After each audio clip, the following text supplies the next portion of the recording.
Hey everybody, Casual Movie Guys here with disappointing news. Terminator Genisys is a disappointing film. I went into this film with very high hopes. I love the first two Terminator films with a passion. To me, they are two of the best action films ever created. James Cameron did such an amazing job with those films. This film in particular, Terminator 2 Judgment Day, the second film in the series, is one of the best movies ever made, period.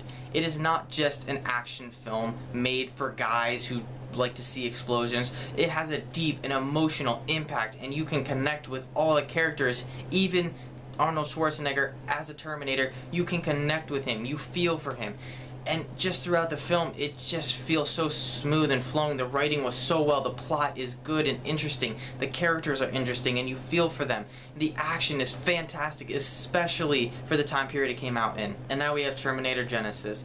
Now going into Terminator Genisys, I was very interested to see how they were going to do this film, because Terminator 3 and Terminator Salvation, which were the third and fourth films in the franchise, were both poorly done. They were not good. The third film was an okay watch. It's a one-time watch and it wasn't very good. Terminator Salvation was horrible. It was just very poor writing and didn't fit well into the franchise at all. So now you have two good films and two bad films in a franchise, and this one adds to the bad side because it just does so many things wrong and has so many problems that you can't ignore. It's not even a movie where you can go in and shut your brain off and have a good time because it's entertaining. It's not even one of those. Now, one of the biggest problems in this film is the casting choices. Going into this film, I did not like the casting choices. I thought they were very poor and that the casting just wasn't a good idea. Specifically, Jai Courtney. This man right here as Kyle Reese, just not a good idea. Going into this film, I didn't like the idea because I don't like Jai Courtney, and a lot of people don't like Jai Courtney because he always delivers emotionless and dull performances, and this film is no exception. He does the same thing he always does. He feels like the Vince Vaughn of action movies, whereas he plays the same character in every single movie. Emotionless, dull, and boring. And then we have Jason Clarke as John Connor, and this one pissed me off even more because Jai Courtney isn't a good actor, so I didn't expect much from him. But Jason Clarke, I like the actor. I like him in Dawn of the Planet of the Apes. I loved him in Zero Dark 30. I think he's a phenomenal actor, but in this film he does nothing to sell me that he is John Connor. John Connor is this futuristic soldier. He's the prophet. He's just this guy that he's just larger than life. He's a legend because he knows so much more than everybody else because he was raised that way. He's the soldier that saves the world. He saves the humanity from being destroyed by the machines. And nothing in this film shows me that Jason Clarke was John Connor. He didn't feel like John Connor at all. In every other incarnation, in every other film I saw, even if it was a bad film or not, I always got the feeling that that actor was John Connor. Even in Terminator Salvation, Christian Bale got a lot of heat for that movie, but personally, I felt that he did an okay job of portraying John Connor. I still felt like he was this badass futuristic soldier who was this legend, larger-than-life figure. But in this film, Jason Clarke, nothing at all that made me feel like he was the future leader of the Resistance. Now, besides the casting in this film, I felt bad for the actors and actresses because the writing in this film was atrociously bad.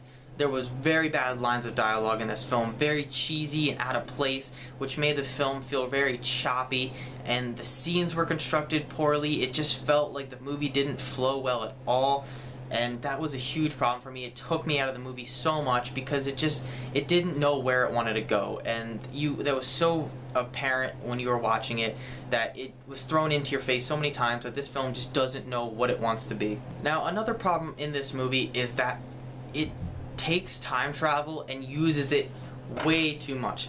Yeah, time travel was a part of the previous Terminator films, but it was used as a plot device to basically have our story. In this film, they really use that time travel, and not in a good way. It's used and it's just overused and it doesn't work well, and it just doesn't add anything to the movie. It just drags it down. And one of my biggest problems with this entire film, if not my biggest problem, is that it destroys the continuity and the story of the Terminator franchise. See, even though I hated Terminator 3 and Terminator Salvation, they didn't do anything that screwed with the timeline of Terminator. This film takes the whole plot and continuity of all of the previous installments and just jumbles it up and spits out a big FU to the entire franchise. It shits on the original film so badly and doesn't do anything anything to pay homage to the original films. It has scenes that are pulled straight from the first film, and I liked those scenes, but after about 20 minutes, it gets rid of those and throws you this bullshit convoluted plot that tries to be way more complicated than it needs to be.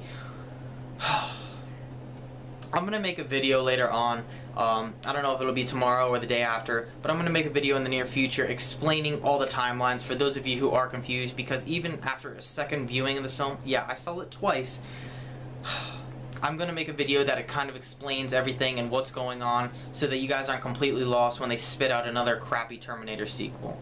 If you want some redeeming qualities in this film, Emilia Clarke as Sarah Connor I thought was a pretty good substitute for Linda Hamilton. Obviously nobody can do what Linda Hamilton did in those original films, but I think Emilia Clarke as Sarah Connor was a good substitute. She did a good job of portraying the character. She was pretty badass and she kind of felt like this kick-ass warrior. Another redeeming quality is Arnold Schwarzenegger is back and he's awesome as always. He kicks so much butt in this movie. He was born to play the Terminator. Plain and simple, that is his role, he owns it, and this movie's no exception. He takes that role and he makes it his own, as always. I'm gonna give this movie a 3 out of 11. Like I said, poor plot, way too convoluted for my liking, poor acting job, and the writing is atrocious. Not much to say about this movie. I would avoid it.